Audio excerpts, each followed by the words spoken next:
Welcome to The Gut Show. This is a space for the woman struggling with her gut or dealing with a digestive disorder like IBS. I'm your host, Erin Judge, registered dietitian and gut health expert. My mission is to cut the crap and have conversations about the reality of gut issues and solutions that work. So if you're ready to poop better, have more energy, and feel connected to a community that gets it, you're in the right place. Welcome back. Today, I'm so excited for the episode that we have in store because it is about one of my favorite topics, and that is sleep and digestion, and sleep in relation to digestive disorders or other chronic conditions like IBS. Whenever we're looking at sleep, I think it's really important that we break down some of the big pieces that are happening when we sleep that we want to focus on and address. So whenever we're looking at your sleep schedule, what we're thinking about is your circadian rhythm. We're thinking about the parasympathetic nervous system and the relation with stress. We're looking at hormone balance and hormone support. And we're also going to look at mental health and decision making. So let's dive in. First is your circadian rhythm. So we know that the body has like a master clock. We also know that our body has a lot of peripheral clocks. We also know that our microbes, so our gut microbes, all have their own circadian rhythms and clocks as well. Typically, we refer to this master clock as the circadian rhythm. The truth is that we have multiple circadian rhythms within all of these clocks. So if your head is spinning a little bit, I want you to imagine like a spoke wheel. You have the giant spoke that really starts and kind of controls the full movement, right? That's going to be our master clock. Then we have these little spokes that are connected to the big spoke, that when the big spoke moves, if they are connected properly, they will all also move in sync. If the big spoke isn't moving like it needs to, but we do have the peripheral, the other spokes moving as they need to, then it will help the big spoke to move. So we can think about our clocks in a similar way. We have our master clock that is kind of our major conductor of these rhythms. We also have all of these other clocks that are going to help support and also work in tandem with this master clock if they are synced up well and are working together as they should. So like anything in the body, it's not always going to be that simple for each person. For some, the rhythms are all over the place and those spokes are disconnected, so they're all kind of moving at their own paces. What happens is that they don't work together as they need to, which means there's going to be some disconnection, and there also may be some disruption in the different processes that the body needs to go through. When we're thinking about our master clock and our circadian rhythms, what we look at are the different rhythms that our body has and those functions that our body goes through without a lot of thought or direct action. So involuntary actions in the body. So that includes like your heart beating, that includes your brain functioning, your breath. It might include your digestive system, your urinary tract system, the blood flow, all of those different systems in the body. Our body loves to be on a rhythm. Our body enjoys that consistency and that schedule because, like that spoke wheel, it helps everything else work in tandem without too much effort or tension. So when we want to think about this in terms of sleep, sleep has the biggest impact on your circadian rhythms. When we wake up and when we go to sleep, that is our body saying, okay, this is our rhythm, sort of like the sun coming up and the sun going down. Our bodies were actually created to work in tandem with the sun. So waking up with the sunrise, going to sleep with the sunset, being awake during daylight hours, and then resting and releasing during evening hours. So whenever we have that, sun up, sun down pattern through our sleep schedule, then that also helps all of our other rhythms get in line. So our digestive system works in that same sun up to sun down pattern. As we sleep, all of our organs rest. So they relax. As we wake, our organs turn on. That does include our gut. When we're looking at circadian rhythms, we're also going to see a connection to like our hormones. We'll see a connection to other functions of the body. The main one that I want to think about right now is just that simple rhythm of waking up and going to sleep. Because our sleep has the biggest impact on this rhythm, whenever we have a disrupted sleep schedule, so it could be you work a night shift, so you're not actually sleeping in correlation with the sunrise or sunset. It could be that you're dealing with insomnia or having disrupted sleeping patterns in the evenings, no matter what. It could also be that you just go to sleep and wake up at very different times every single day. So you're still in that very disjointed sleep schedule, and a schedule doesn't really exist. Whatever it may be, if there is a lot of disruption in the schedule, then the circadian rhythms are going to be disconnected, and you're going to have more tension in order to get those spokes moving like they need to move. So one thing that we think about when we're looking at digestion is establishing a sleep schedule. So 8 hours of sleep, we'll talk about that more later, if that's what you need. Going to bed around the same time, waking up around the same time, and sticking to that schedule will help align your circadian rhythms so that there's less tension and resistance to those different functions of the body, and all those spokes can work together well. This may also have a good impact on our microbiome and those gut microbes that are doing really amazing jobs, and that we need to be working as hard as possible, especially with IBS. They have their own circadian rhythm. So if we want maximum function for them without as much resistance, then we need to make sure that our master clock is working well through our sleep pattern and sleep schedule. We know that enough sleep, so the second part of this is enough sleep and adequate sleep and quality of sleep is going to increase parasympathetic activity to decrease stress. So our parasympathetic nervous system is our rest and digest mode. That is when our bodies are digesting well. That is when our bodies are fully relaxing and letting go. So not holding on to the stress. That's where we decompress, and that's where we go into our relaxation. So it combats stress. Our sympathetic nervous system, the opposite, is our stress mode. So that is when cortisol is released. That's when adrenaline is probably pumping, and that's when we're in our stressed state. So whenever we're sleeping and we're getting adequate and quality sleep, so getting through all those different REM cycles, then what we're going to see is an increase in our parasympathetic activity, which is going to help decrease and combat stress in the moment. So helping you kind of rejuvenate overnight, but also throughout the entire day. So when we're thinking about decreasing stress, especially when we're looking at IBS or other stress-induced disorders or conditions, sleep could be one of the keys to getting stress under control. Even in, addition to our therapy, our meditation, our morning routine, our journaling practices, all of those different amazing things, sleep is going to be at the core and at the foundation of how our bodies handle and manage stress. Remember, we're creating less resistance, less tension, so that our bodies can work more efficiently and effectively. That includes our brain, that includes our emotional health, our mental health, all of those different things. So sleep can help increase parasympathetic activity. Remember, I said rest and digest. Parasympathetic activity is also going to impact digestion. So whenever we have adequate and quality sleep, then we're going to actually see an increase in digestion. So we're going to see better in digestion in the evening, which could help decrease morning bloat symptoms first thing, could help bring a lot of that down simply by getting the sleep that you need. The third big piece of this is going to be hormone balance and support.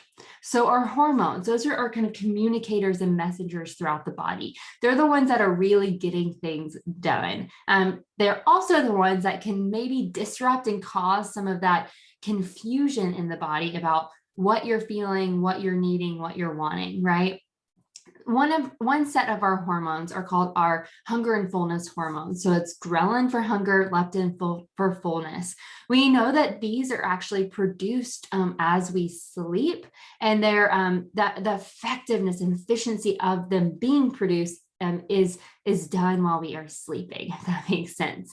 So they're kind of regulated as we sleep. These then will help regulate appetite. This is so important when we're looking at digestive disorders, because a big piece of understanding your own body and helping prevent symptoms is being really in tune with those hunger and fullness cues. We know that ignoring hunger and skipping meals can contribute to symptoms.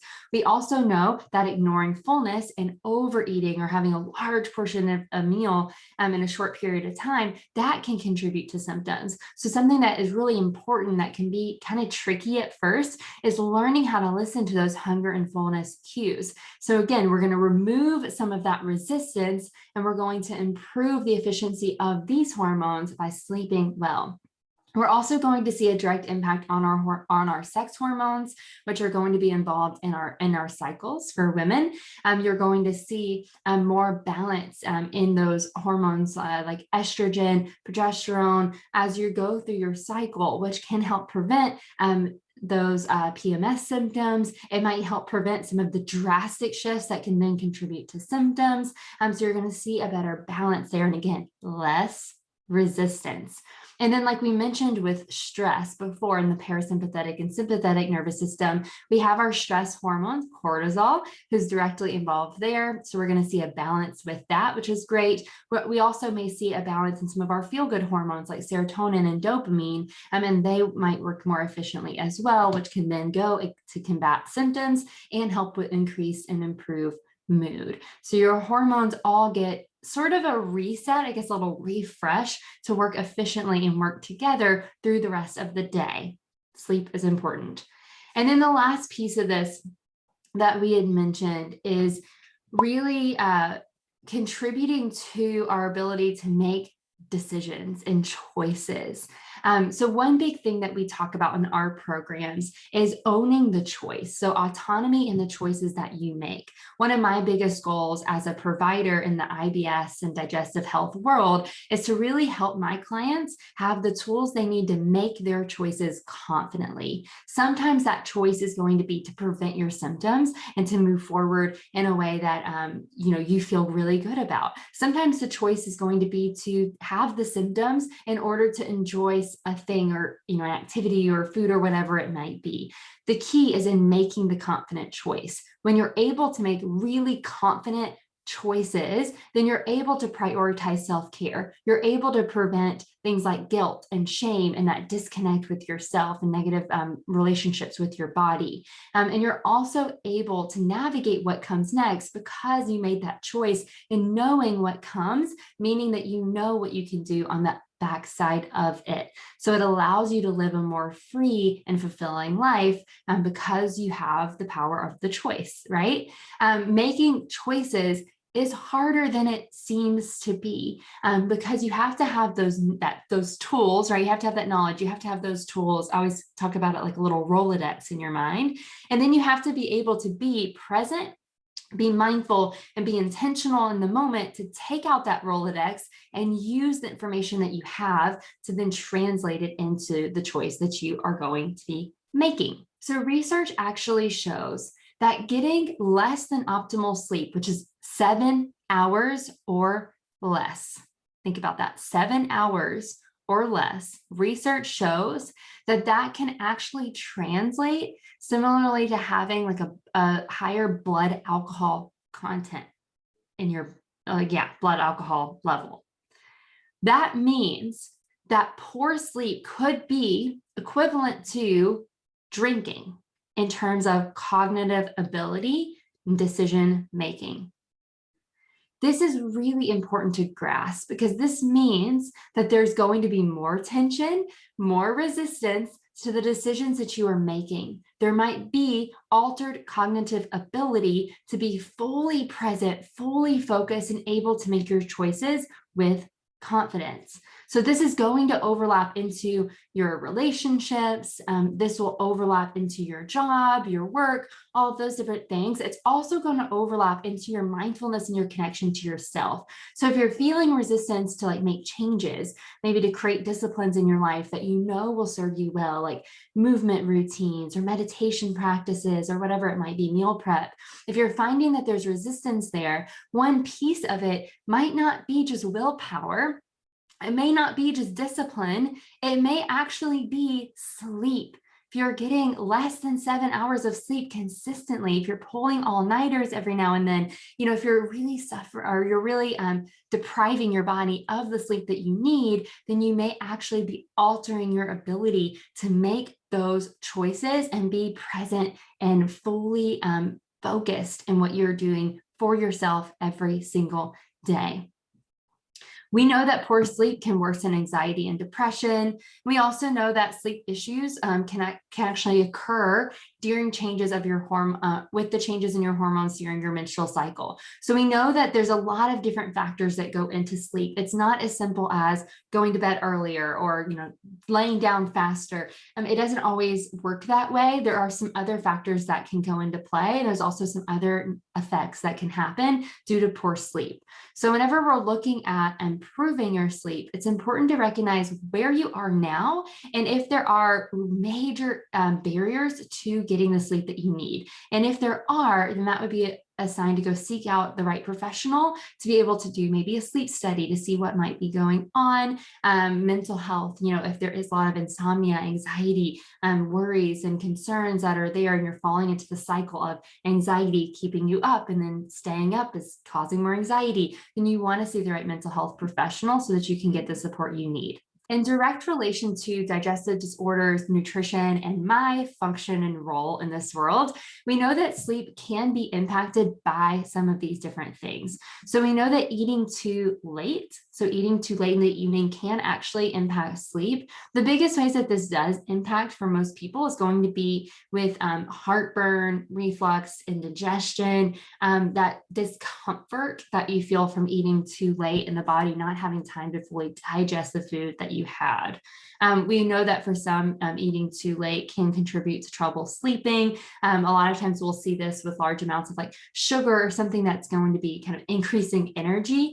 We might see an increase of like focus or distraction, if you will, instead of being able to fully sleep. We know that alcohol can actually negatively impact sleep. So there is this misconception that alcohol, makes you sleepy and calms you down and relaxes you. And it is a depressant.